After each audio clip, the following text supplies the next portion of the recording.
ஐசரி கணேஷ் அவர்களுடைய மகள் பிரீதா திருமணம் பிரம்மாண்டமா நடைபெற்று முடிஞ்சிருக்கு. ரஜினி, கமல்னு ஏகப்பட்ட பிரபலங்கள் இந்த திருமணத்துல கலந்திருக்காங்க. வேல்ஸ் குழுமத்துடைய சேர்மன் ஐசரி கே கணேஷ் அவர்களுடைய ஒரே மகளான பிரீதா கணேஷுக்கு லக்ஷ்மின் குமார் அப்படிங்கிறவங்களுக்கும் இன்னைக்கு திருமணம் நடந்து முடிஞ்சிருக்கு. வேல்ஸ் குழுமத்துடைய சேர்மனா வேல்ஸ் கல்லூரி, வேல்ஸ் பிலிம்ஸ் இன்டர்நேஷனல் தயாரிப்பு நிறுவனம்னு எல்லாத்தையும் கவனிச்சிட்டு இருக்காரு ஐசரி கணேஷ் அவர்கள். பிரீதா கணேஷ் வேல்ஸ் குழுமத்துடைய துணை செயல் தலைவராகவும் இருக்காங்க. இவங்களுக்கும் லக்ஷ்மின் குமார் அப்படிங்கிறவங்களுக்கும் திருவான்மியூர்ல இருக்கக்கூடிய ஆர்கே கன்வென்ஷன் சென்டர்ல திருமணம் நடந்து முடிஞ்சிருக்கு. லக்ஷ்மின் குமார் ஒரு ஆர்கிடெக்டா இருக்காரு.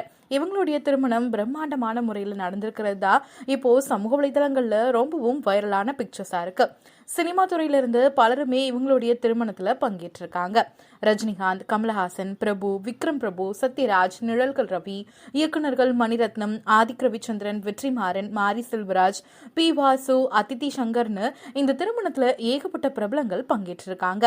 அரசியல் பக்கம்னு பார்த்தா அமைச்சர் சேகர் பாபு, முதல்வர் ஸ்டாலின் அவர்களுடைய மனைவியான துர்கா ஸ்டாலின், முன்னாள் அமைச்சர்கள் செங்கோட்டையன், SP வேலுமணி ஆகியோரும் கலந்திருக்காங்க. இந்த தம்பதிக்கு 2 நாட்களுக்கு முன்னாடி நடைபெற்ற சங்கீத் விழாவில் நடிகர் சூர்யா பங்கேற்றிருந்ததும் இப்போ ரொம்பவும் வைரல் ஆகிட்டு இருக்கு. இந்த தம்பதிக்கும் நாளை தினம் சென்னையில ரிசப்ஷன் நடைபெற போகுது. அதுக்காக பிரம்மாண்ட செட்களையும் அமைச்சிட்டு இருக்காங்க. அதுக்கப்புறமா வெளியில கூட இவங்களுக்கு ஒரு மிக பிரம்மாண்டமா கல்யாணம் நடக்க போகுதா.